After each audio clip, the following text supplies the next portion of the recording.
Mis hermanos, muy buenas noches. Nos encontramos en este jueves de estudio bíblico. Vamos a ver hoy el Salmo número 50. Así que les pido que donde quiera que se encuentren, tomen este tiempo para el estudio. Vayan buscando en sus Biblias el Salmo número 50 y mientras vamos a disponer ese tiempo en manos del Señor. Mi Señor, mi Dios, queremos agradecerte en esta noche el que nos permitas acercarnos a tu palabra. Te imploro de manera especial que bendigas mi vida, que bendigas mi corazón, Señor, y que también los oyentes, mis hermanos y todo aquel que tenga acceso, Señor, a este video, sea bendecido por medio de la exposición de tu palabra. Señor, glorifícate. Nada de esto es posible, Señor, si tu Espíritu no nos acompaña en esta tarea. Te pido por favor que ministres las vidas de los que vamos a entrar en este estudio. Te pido que guardes mi boca, Señor, de decir algo inadecuado que vaya en contra de la enseñanza. Y te pido, Espíritu de Dios, tú que inspiraste a estos hombres para escribir, que ilumines estas verdades en nuestros corazones. Queremos tener ojos para ver y oídos para oír, Señor. Pero es posible solamente si tú acudes a nuestra ayuda. Te imploro por favor que limpies de nuestras almas todo pecado, que nuestras manos estén limpias para tomar tu escritura, que nuestras bocas, Señor, y nuestros oídos estén limpios, Señor, para poder acceder a ella. Gracias, Señor, por tu misericordia, por permitirnos venir ante ti, Señor, por lo que has hecho por nosotros y por tu gracia, la cual extiendes en todo momento y en todo lugar. En tu nombre oramos, mi Señor Jesús. Amén. Muy bien, mis hermanos, voy a leerles desde la Nueva Biblia de las Américas, así que por favor sigan la lectura. Salmo de Asaf. El poderoso Dios, el Señor, ha hablado y convocado a la tierra desde el nacimiento del sol hasta su ocaso. Desde Sión, perfección de hermosura, Dios ha resplandecido. Que venga nuestro Dios y no calle. El fuego consume delante de él y a su derredor hay gran tempestad. Él convoca a los cielos en lo alto y a la tierra para juzgar a su pueblo. Y dice, junten a mis santos, los que han hecho conmigo pacto con sacrificio, y los cielos declaran su justicia, porque Dios mismo es el juez. Selah. Oye, pueblo mío, y hablaré. Israel, yo testificaré contra ti. Yo soy Dios, tu Dios. No te reprendo por tus sacrificios ni por tus holocaustos, que están continuamente delante de mí. No tomaré novillo de tu casa, ni machos cabríos de tus corrales, porque mío es todo animal del bosque, y el ganado sobre 1000 colinas. Conozco a todas las aves de los montes, y mío es todo lo que en el campo se mueve. Si yo tuviera hambre, no te lo diría a ti, porque mío es el mundo y todo lo que en él hay. ¿Acaso de comer carne de toros o beber sangre de machos cabríos? Ofrece a Dios sacrificio de acción de gracias y cumple tus votos al Altísimo. Invoca mi nombre en el día de la angustia. Yo te libraré y tú me honrarás. Pero al impío Dios le dice, ¿qué derecho tienes tú de hablar de mis estatutos y de tomar mi pacto en tus labios? Porque tú aborreces la disciplina y a tus espaldas echan mis palabras. Cuando ves a un ladrón, te complaces con él, y con adúlteros te asocias. Da rienda suelta a tu boca para el mal, y tu lengua trama engaño. Te sientas y hablas contra tu hermano, al hijo de tu propia madre calumnias. Estas cosas has hecho, y yo he guardado silencio. ¿Pensaste que yo era tal como tú? Pero te reprenderé, y delante de tus ojos expondré tus delitos. Entiendan ahora esto ustedes, los que se olvidan de Dios. no sea que los despedace y no haya quien los libre. El que ofrece sacrificio de acción de gracias me honra, y al que ordena bien su camino, le mostraré la salvación de Dios. Amén.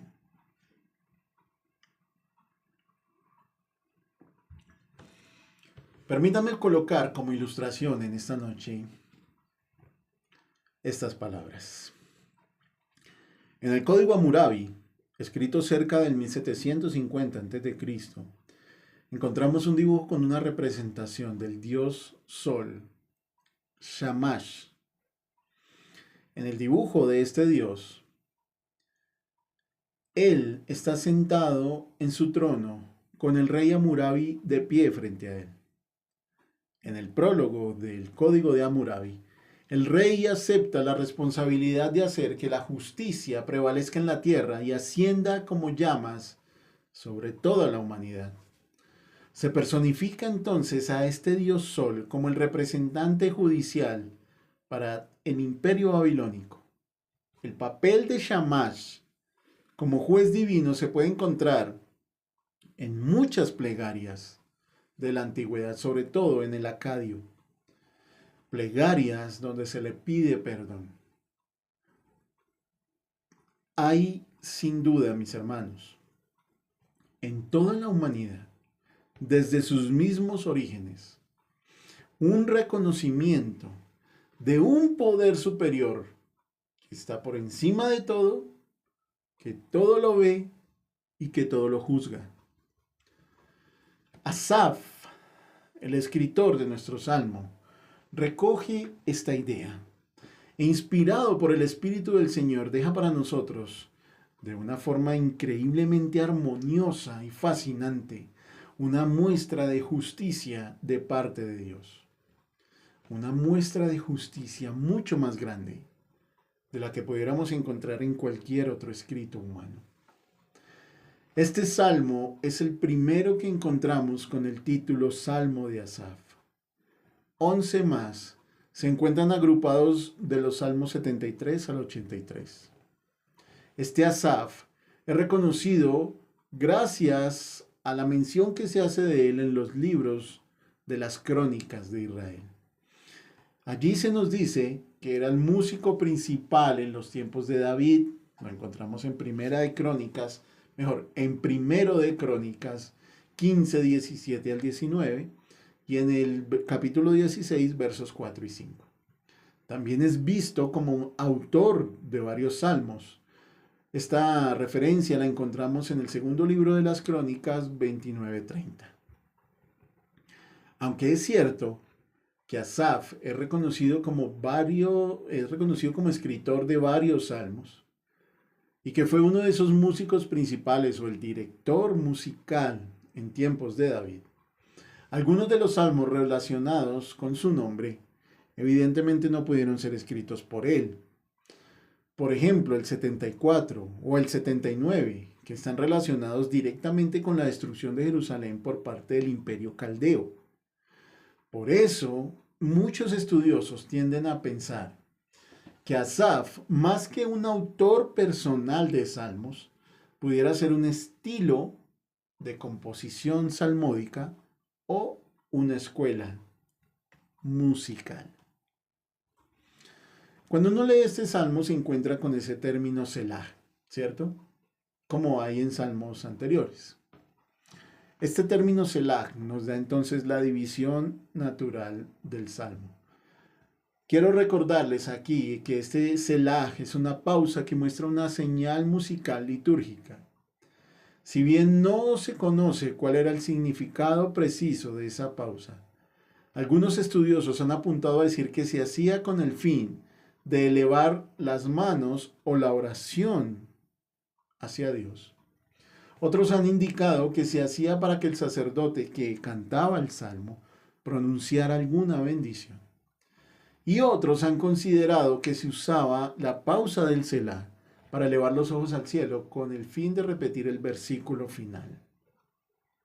Sea cual fuera la utilización de este término, notamos en nuestro salmo que nos da una división bien particular.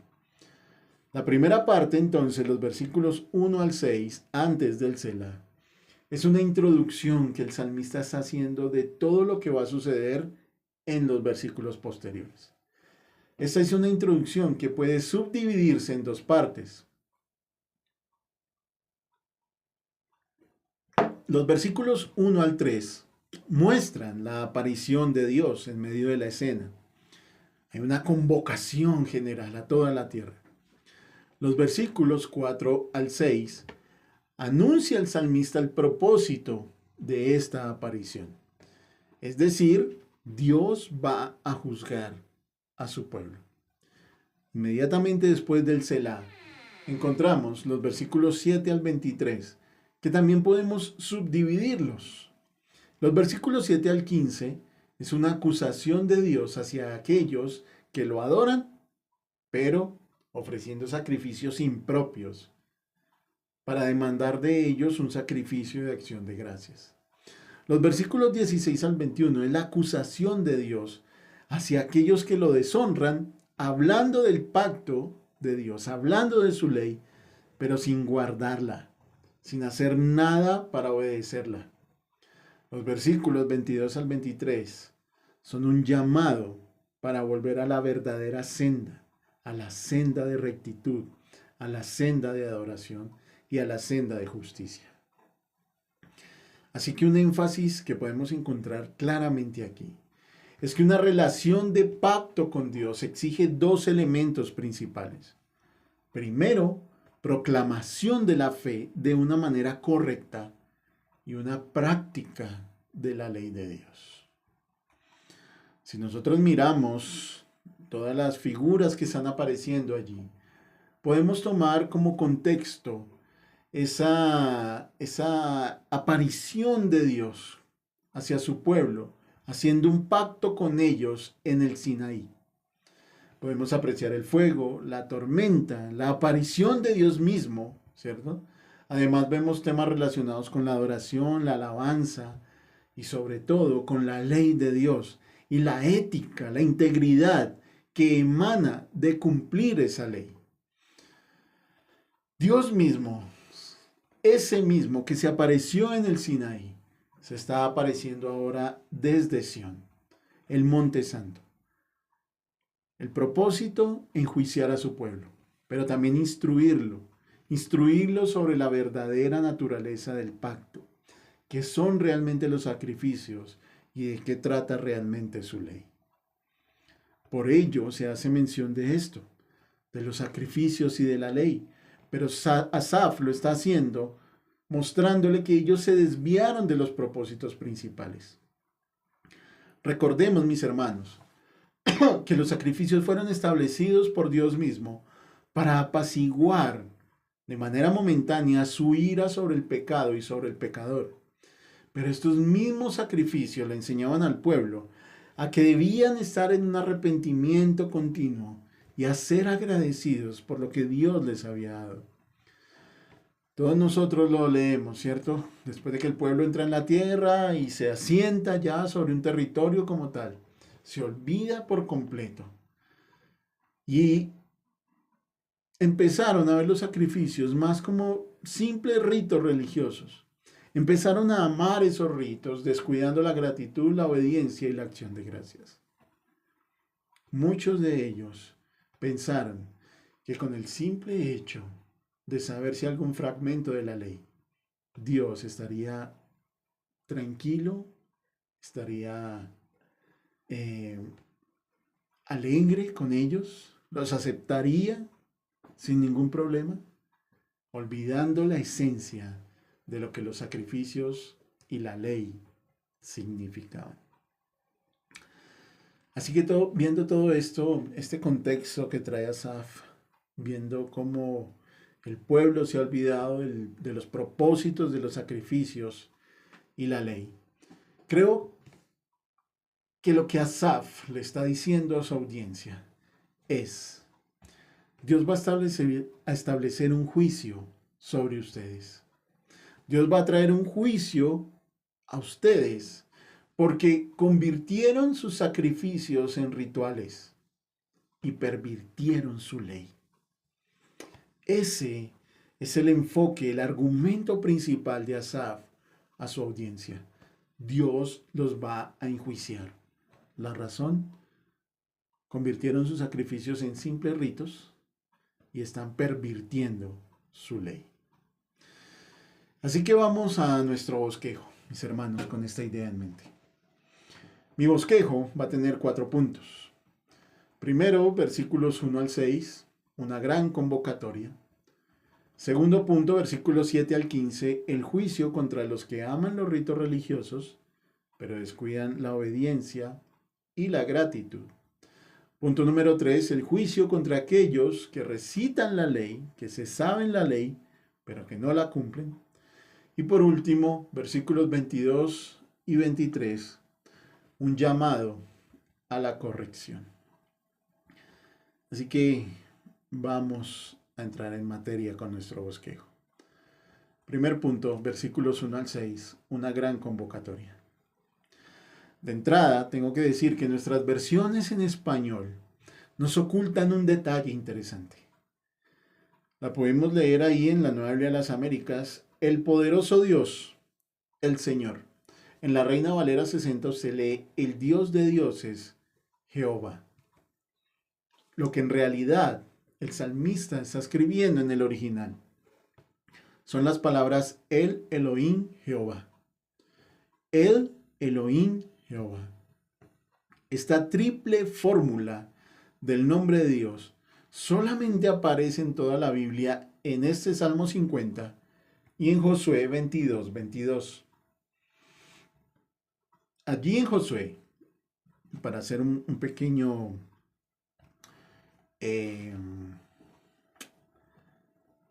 enfoque de lo que estaba pasando allí en Josué, un contexto, era la palabra que estaba buscando. Allí lo que está ocurriendo en Josué, para ponernos en contexto, cuando el pueblo empezó a conquistar la tierra, hubo algunas tribus que se quedaron antes del Jordán.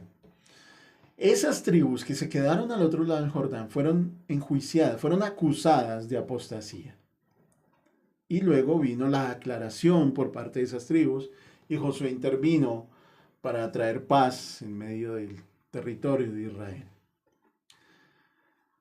Si somos consecuentes con lo que Asaf está diciendo, si Asaf está tomando de allí, de ese contexto particular, para introducir esta triple fórmula del nombre de Dios, lo que considero que Asaf está diciendo es: ustedes, pueblo de Dios, han sido desleales y están entrando en una especie de apostasía. Dios los va a enjuiciar por su deslealtad hacia Él. Esa es la introducción que está haciendo Asaf. Por eso, Él nos va a colocar un escenario particular, una sala de juicio. Una sala de juicio donde se hace esta gran convocatoria.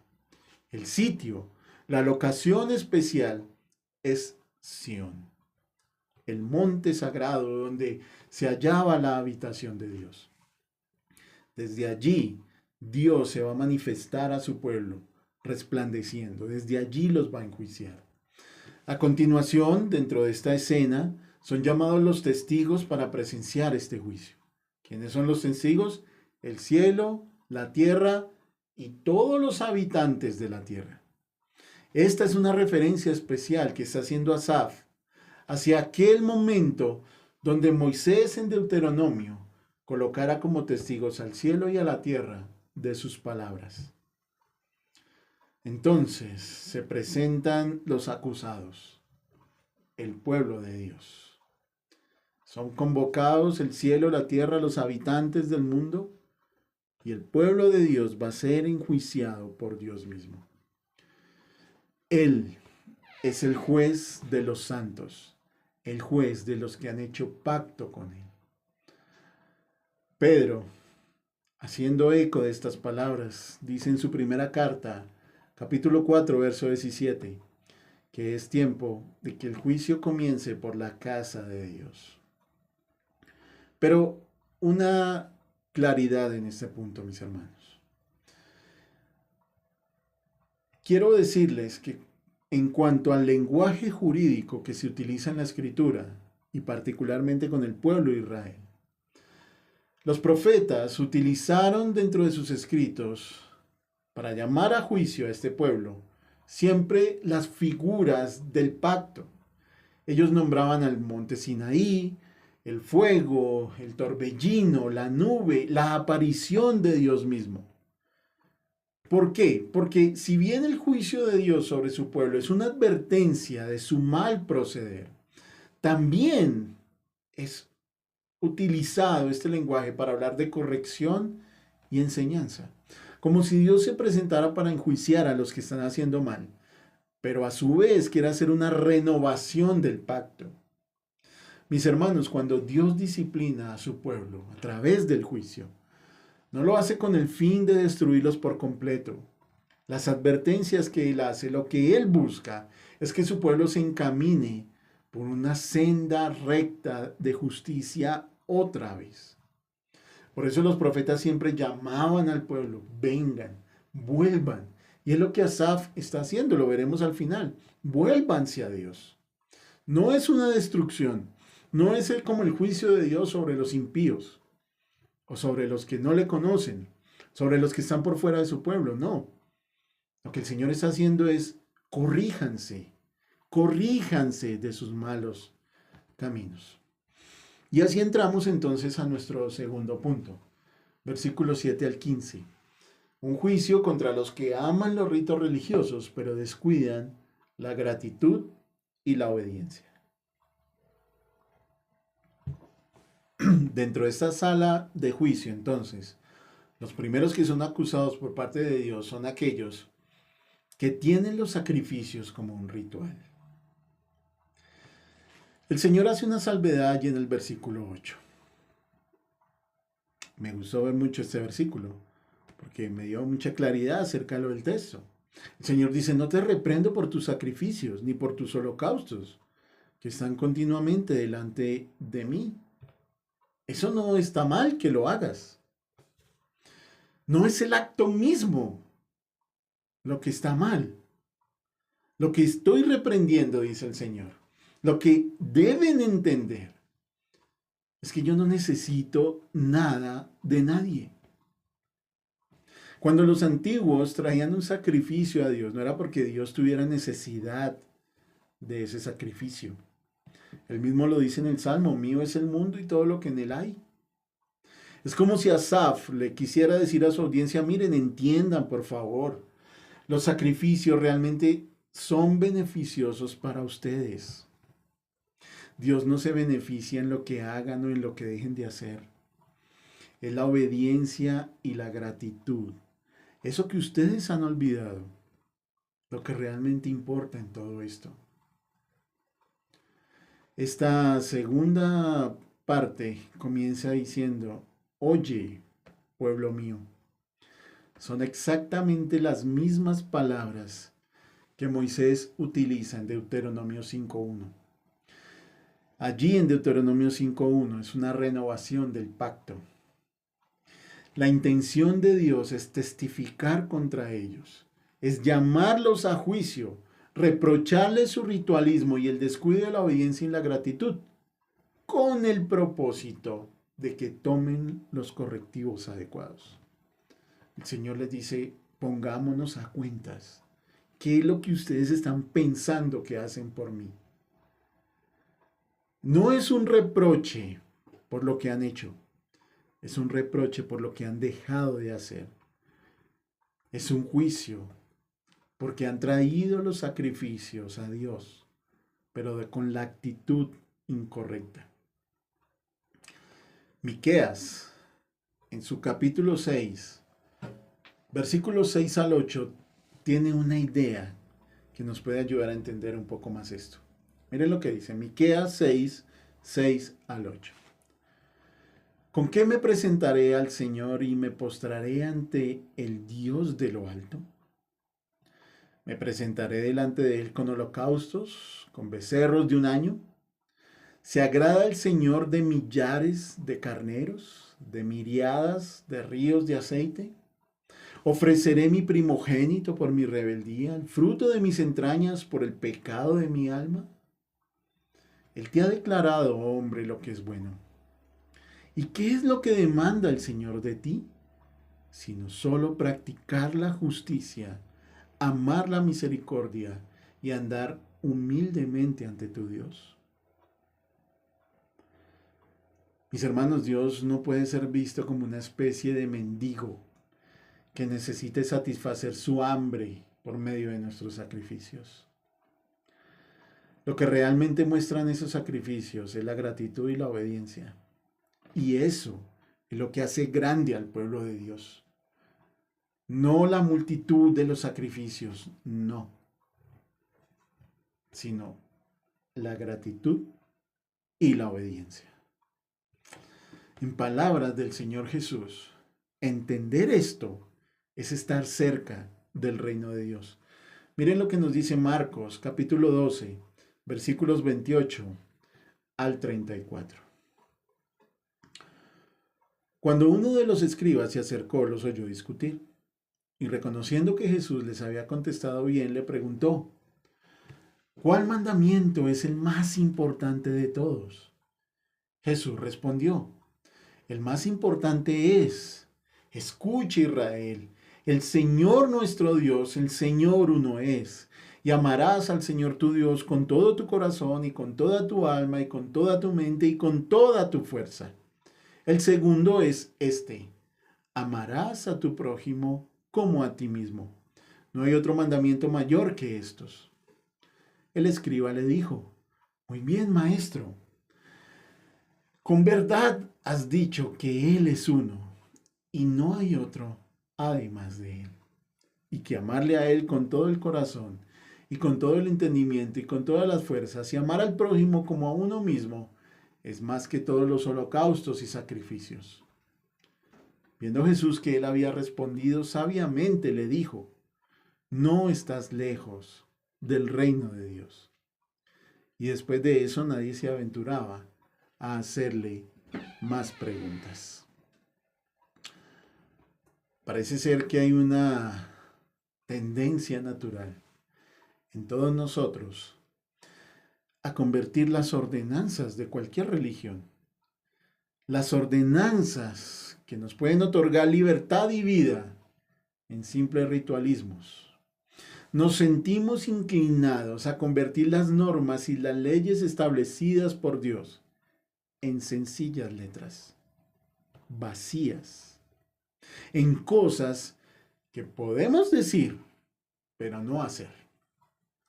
Esto fue verdad para la época de Asaf, pero también fue verdad para la época del Señor. El mismo Cristo tuvo que enfrentarse al hecho de que su mismo pueblo, el pueblo escogido para dar a conocer la ley de Dios, para dar a conocer el significado completo y real de los sacrificios, tomó todo ese conocimiento y no solamente se apropió de él de forma egoísta, sino que también lo pervirtió.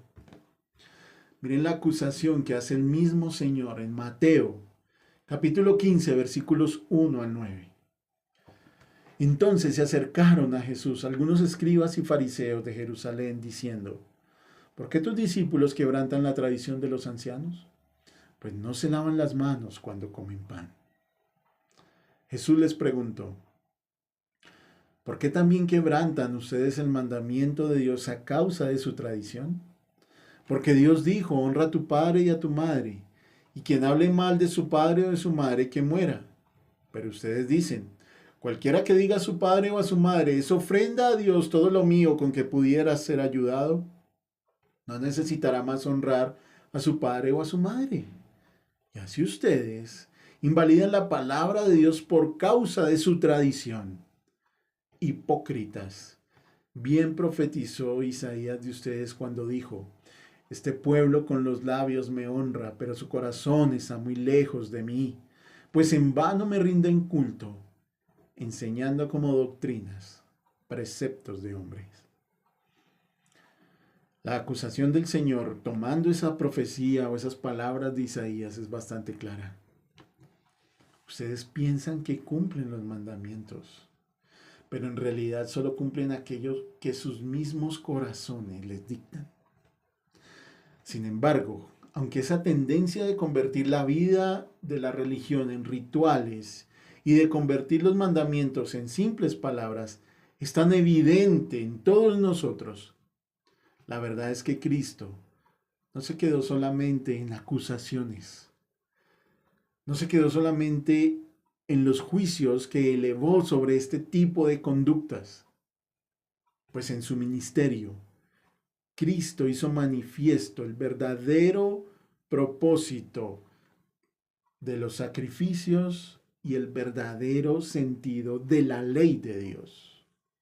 Él determinó que estos sacrificios iban más allá de los actos, que lo verdaderamente importante estaba en el corazón del adorador, en las intenciones de arrepentimiento que se expresan a través de la ejecución de dichos sacrificios. Por ello, no es casualidad, mis hermanos, que hablando de Cristo mismo, el escritor de los Hebreos nos diga lo siguiente. Hebreos, capítulo 10, versículos 1 al 10. Miren lo que tiene que decirnos el escritor.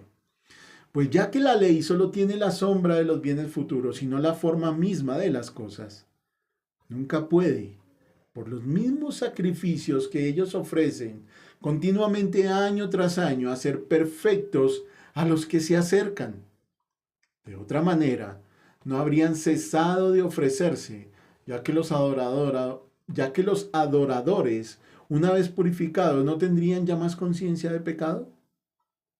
Pero en esos sacrificios hay un recordatorio de pecados año tras año. Porque es imposible, y aquí está el punto, que la sangre de toros y de machos cabríos quite los pecados. Por lo cual, al entrar Cristo en el mundo dice, sacrificio y ofrenda no has querido, pero un cuerpo has preparado para mí. En holocaustos y sacrificios por el pecado no te has complacido. Entonces dije, aquí estoy, yo he venido. En el rollo del libro está escrito de mí, para hacer, oh Dios, tu voluntad. Habiendo dicho anteriormente, sacrificios y ofrendas y holocaustos, y sacrificios por el pecado no has querido, ni en ellos tú te has complacido, los cuales se ofrecen según la ley. Entonces dijo, he aquí, yo he venido para hacer tu voluntad. Él quita lo primero para establecer lo segundo. Por esa voluntad, la de Cristo, hemos sido santificados mediante la ofrenda del cuerpo de Jesucristo, ofrecida una vez para siempre. El verdadero sentido de los sacrificios y de la ley de Dios se entiende con total claridad en Cristo y su ministerio de reconciliación. No perdamos esto de vista. El verdadero sentido de los sacrificios y de la ley de Dios se entiende con total claridad en Cristo y en su ministerio de reconciliación. Por eso Él tomó el juicio que se le establece a este pueblo. Por eso Él murió por su pueblo y por nadie más. Él toma el juicio de aquellos que habían convertido estos sacrificios en rituales, de aquellos que habían pervertido la ley. Y dice, está bien Dios, está bien Padre, no te agradaron estos sacrificios porque los convirtieron en rituales. Así que yo mismo tomaré el lugar de ellos. Me preparaste cuerpo, lo dice en Hebreos.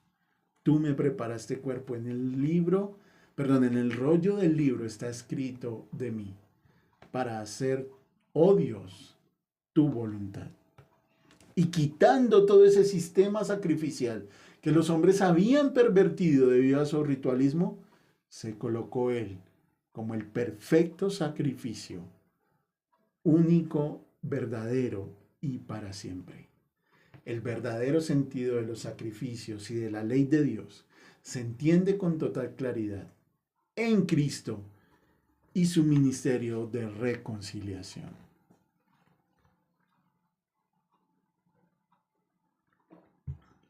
Punto número 3. El juicio a los que recitan la ley, pero no la cumplen. versículos 16 al 21. Pero al impío Dios le dice, de entrada estas palabras pueden confundirnos al hacernos pensar tal vez que esta sección del Salmo va dirigida a un público diferente. Pero no debemos desviarnos del propósito de Asaf. Él sigue hablando al pueblo de Israel, sigue hablando al pueblo del pacto, como él mismo lo indica en el versículo 16. Leamos el versículo 16 para que quede más claro allí. Pero al impío dice Dios, ¿qué derecho tienes tú de hablar de mis estatutos y de tomar mi pacto en tus labios? A forma de pregunta. La acusación que se ve en esta sección es para aquellos que creen que con el simple hecho de recitar la ley de Dios pueden tener alguna complacencia delante de Él.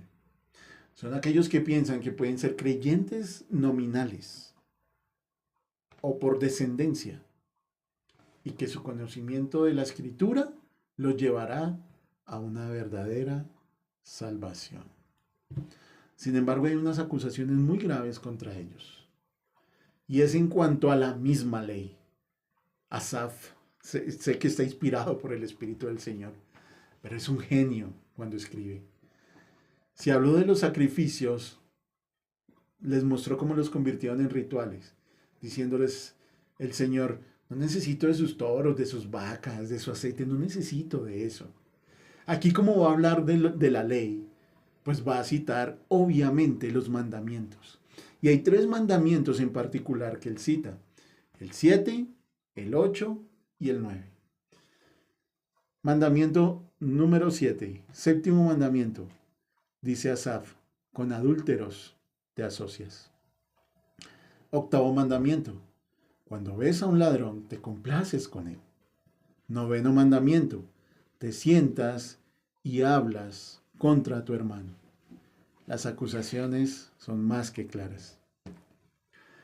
La piedad que profesaban estas personas era solo de boca para afuera. No era consistente con la obediencia a la instrucción de Dios y su palabra. Por ello, la condenación no es solamente por el mal que ellos hacen, sino por esa tolerancia que tienen hacia el mal de otras personas.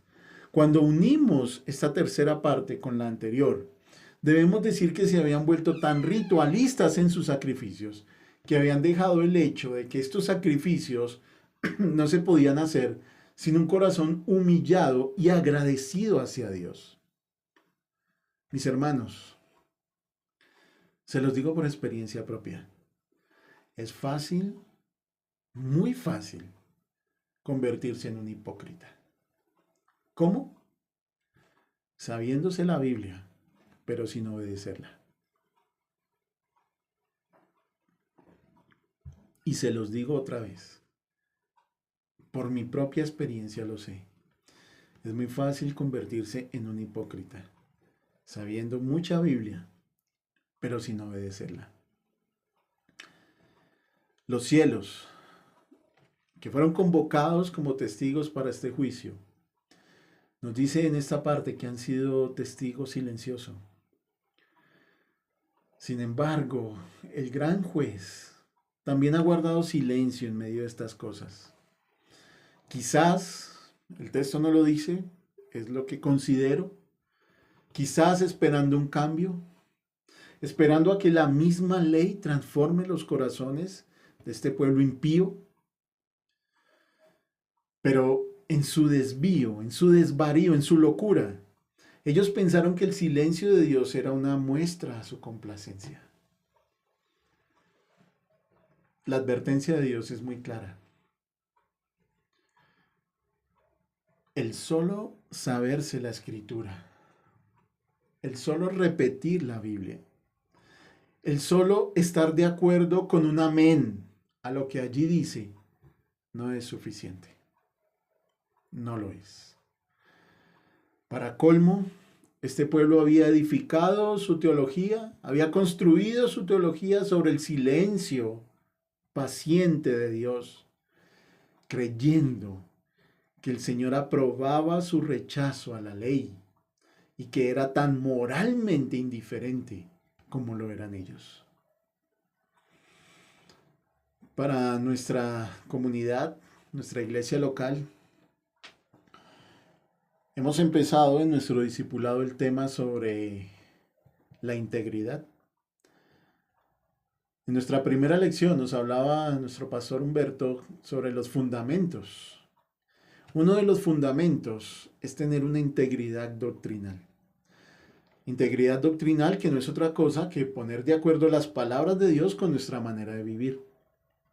Él nos hablaba acerca de Efesios 4, donde donde el apóstol hace una exposición sobre la unidad de la fe. Y él muestra unas consecuencias lógicas que se desprenden de la unidad de la fe. Pablo declara allí en Efesios 4 que estas consecuencias serán las siguientes. Ya no seremos niños sacudidos por las olas y llevados de aquí para allá por todo viento de doctrina, que vamos a hablar la verdad en amor, creciendo en todos los aspectos, que ya no andaremos como andan los otros gentiles, en la vanidad de su mente, que en cuanto a la anterior manera de vivir, nos despojaremos del viejo hombre que se corrompe según los deseos engañosos y que seremos renovados en el espíritu de nuestra mente, dejando a un lado la falsedad. Hablaremos verdad cada cual con nuestro prójimo y que ninguna palabra mala salga de nuestra boca. Pero estas consecuencias no son vistas en nuestras vidas simplemente por obedecer la ley. El tema de Pablo en Efesios no es los que obedezcan harán esto. No, el tema de Pablo es la unidad.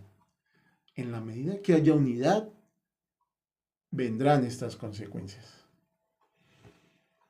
Algo que nos muestra nuestra misma naturaleza caída y la exposición ante la ley divina es que somos incapaces de cumplir por nosotros mismos. Así que, ¿qué tipo de unidad es la que Pablo está hablando? Sí, es esa integridad doctrinal, pero el otro fundamento de la integridad de la que nos hablaban en el discipulado es que Cristo es el fundamento de esa integridad. No será necesario este mediador, alguien que fuera como nosotros, pero sin pecado, alguien que tomara en sus manos esta responsabilidad de cumplir la ley y nos llevara de nuevo a la senda de la rectitud. Cristo tomó todo ese sistema sacrificial del antiguo pacto y lo perfeccionó al colocarse él mismo como el sacrificio perfecto. Y por ese sacrificio, perfeccionar a su pueblo para siempre. Pero además de eso, él tomó la ley de Dios y la interiorizó en el corazón del hombre, mostrando que esta ley es más que letras, es más que mandamientos a cumplir por medio de nuestro esfuerzo. Que la ley de Dios es el espejo donde se refleja nuestra incapacidad para lograr la perfección que Dios requiere. En su ministerio, Él tomó la ley y le dio el verdadero valor, el verdadero énfasis. Por eso Cristo, siendo el cumplimiento perfecto de la ley, ha establecido como legislador la ley de la fe. La ley que emana de su obra, por medio de la cual podemos acercarnos y ser declarados justos ante Dios. ¿Dónde encontramos eso? Miren lo que escribe el apóstol Pablo en Romanos, capítulo 3, versículos 19 al 28. Es increíble, es magistral. Por favor, sigan la lectura. Ahora bien, sabemos que cuanto dice la ley, lo dice a los que están bajo la ley, para que toda boca se calle y todo el mundo sea hecho responsable ante Dios. Porque por las obras de la ley ningún ser humano será justificado delante de él, pues por medio de la ley viene el conocimiento del pecado. Pero ahora, aparte de la ley, la justicia de Dios ha sido manifestada, confirmada por la ley y los profetas. Esta justicia de Dios por medio de la fe en Jesucristo es para todos los que creen, porque no hay distinción, por cuanto todos pecaron y no alcanzan la gloria de Dios. Todos son todos son justificados gratuitamente por su gracia, por medio de la redención que es en Cristo Jesús, a quien Dios exhibió públicamente como propiciación por su sangre a través de la fe. Increíble. Como demostración de su justicia, porque en su tolerancia Dios pasó por alto los pecados cometidos anteriormente, para demostrar en este tiempo su justicia, a fin de que Él sea justo y sea el que justifica al que tiene la fe en Jesús. ¿Dónde está pues la jactancia?, pregunta Pablo. Queda excluida. ¿Por cuál ley? ¿La de las obras? No, sino por la ley de la fe. Porque concluimos que el hombre es justificado por la fe, aparte de las obras de la ley. Así que, mis hermanos, Cristo, no solamente por el hecho de ser Dios, sino también debido a su obra, es el gran juez. Él es quien convoca a su pueblo para que le rinda cuentas, como lo podemos ver en este Salmo 50. Porque el verdadero sentido de los sacrificios y de la ley de Dios se entiende con total claridad en Cristo y su ministerio de reconciliación. Pero no perdamos de vista algo importante aquí. Este juicio, como hemos mencionado, es una muestra de la gracia y la misericordia de Dios. Miren, uno de los peores juicios, uno de los juicios más terribles que Dios le puede hacer a la vida de cualquiera de nosotros, es dejarlo en su maldad. Pero las palabras de Asaf son claras en este salmo. Estas cosas has hecho, versículo 21, y yo he guardado silencio. Pensaste que yo era tal como tú. Pero te reprenderé y delante de tus ojos expondré tus delitos. La mayor obra de gracia que Dios le puede hacer al hombre en medio de su pecado es exponerlo a ese pecado. Es exponerlo a su maldad. Es exponerlo, como dice nuestro salmo, al ritualismo, a su impiedad. Porque uno de los peores juicios es que Dios lo deje caminar en su maldad para siempre. La exposición a nuestros pecados nos hará entender que aunque venga un castigo, también hay un arrepentimiento. Última parte, punto número 4, un llamado a la corrección, versículos 22 y 23. Los últimos dos versículos, a pesar de las palabras tan duras de ser despedazados y de no tener una esperanza de liberación, ofrecen una salida. Un camino que Dios abre hacia sí mismo. Ordenen su camino. Ordenen su camino. Son las palabras de Dios. Nosotros hemos aprendido acerca del arrepentimiento. Los griegos lo veían como un cambio de mente, la metanoia. Sin embargo, para los hebreos, el arrepentimiento significaba un volver hacia atrás, un desandar lo andado. Para los hebreos el arrepentimiento es un volverse del camino del mal camino hacia Dios. Por eso las palabras de Asaf, ordenen su camino y les será mostrada la salvación de Dios. Hay un error muy común que no solamente cometían los contemporáneos de Asaf. Es un error que cometemos todos nosotros. Es un error que está en nuestra mente continuamente. A veces pensamos que Dios necesita lo que nosotros hacemos por Él. Que Dios depende de lo que hacemos por Él. Depende de lo que damos. Y muchas veces creemos que la religión es nuestro esfuerzo para llegar a Dios. Para hacer lo que Él ha pedido, porque si no lo hacemos, entonces Él se frustra o algo así. Mis hermanos, los pueblos paganos alrededor de Israel Creían que sus dioses eran nutridos por los sacrificios que ellos les ofrecían. Hoy en día algo muy parecido pasa en nuestro entorno. Creemos que Dios necesita nuestro esfuerzo, que necesita nuestro dinero, que necesita nuestro servicio, e ignoramos que somos nosotros los directamente beneficiados con la obediencia y el agradecimiento. Es necesario que entendamos, mis hermanos, que el verdadero sentido de los sacrificios y la ley de Dios se entiende con total claridad en Cristo y su ministerio de reconciliación. Por otra parte, cuando Dios disciplina a los suyos a través del juicio, no lo hace con el fin de destruirlos por completo. Lo que busca es que su pueblo se encamine por una senda recta, que vuelva a la senda de la justicia. Mis hermanos, aún no hay tiempo para recordar esa senda y para arrepentirnos. Aún hay tiempo para poder ver la salvación que trae el obedecer la ley de Dios, la ley de la fe, y hacer de manera correcta lo que Él pide de nosotros. El salmista concluye con una promesa, que aquellos que se arrepientan podrán ver la salvación de Dios.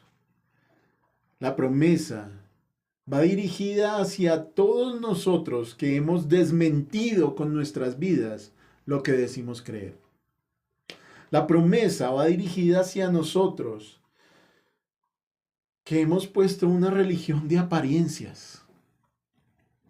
Esa promesa va dirigida hacia todos nosotros, los hipócritas, que sabemos mucha Biblia, pero no la podemos por obra. La salvación está aún allí. La sentencia, aunque es clara, no ha traído el castigo. Esa puerta de salvación aún está abierta. Aún hay tiempo para recordar el camino y arrepentirnos. Aún hay tiempo para obedecer a la ley de Dios y ver la salvación que hay allí. Aún hay tiempo para hacer de manera correcta los sacrificios, entendiendo que el verdadero sentido de estos sacrificios y de la ley de Dios está plasmado con total claridad en lo que Cristo ha hecho y en su ministerio de reconciliación. Todos nosotros como pueblo de Dios hemos sido convocados a esta sala de juicio.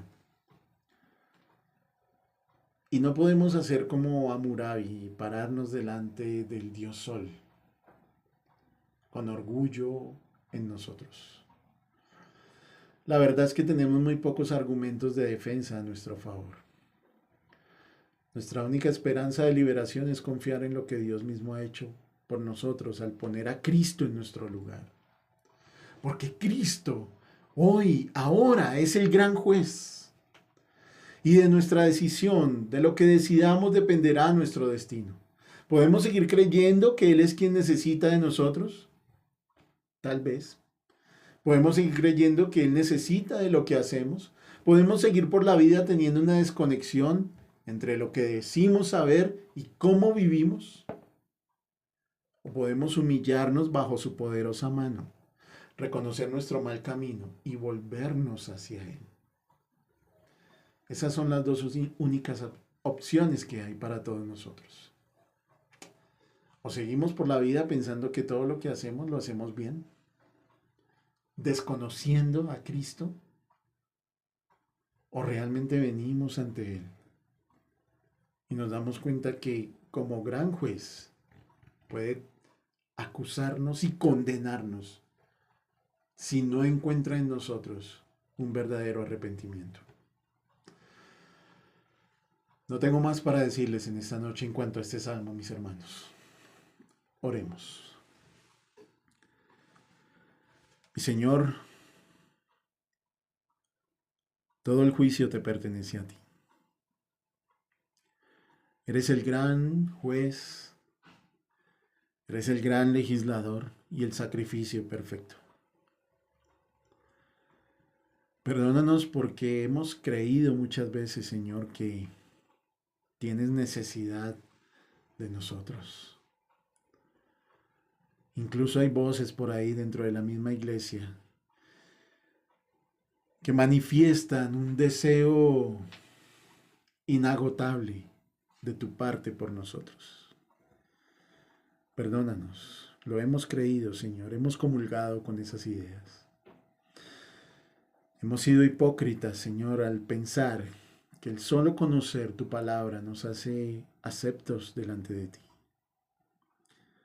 Muchas veces vivimos como queremos y no nos importa, Señor. Pero en esta noche te suplico de tu perdón para todos nosotros, mi Dios. Ayúdanos a ver que solamente en Cristo está el verdadero sentido de lo que son los sacrificios. Y que solo en Él podemos entender realmente lo que la ley demanda de nosotros. Porque Él hizo posible todo esto. Señor, en tu nombre oramos, suplicándote de tu perdón. Que estas palabras del Salmo 50 traigan arrepentimiento en nuestras vidas. No solamente reflexión momentánea, sino que en verdad podamos encaminarnos nuevamente hacia ti. Te lo pedimos por tu obra, Señor, por todo lo que has hecho, por tus méritos, por tu gracia y por tu justicia, la cual no puede ser burlada. Bendito eres, mi Señor. Amén.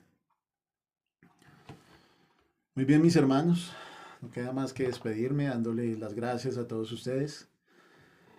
Recuerden, estamos el domingo desde las 7:30 de la mañana. Saque tiempo, por favor, para el Señor. Parece raro decirlo de esa forma, porque el tiempo es de Él.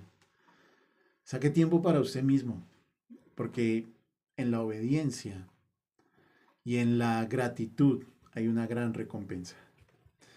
Así que nos encontramos el domingo en nuestra iglesia local.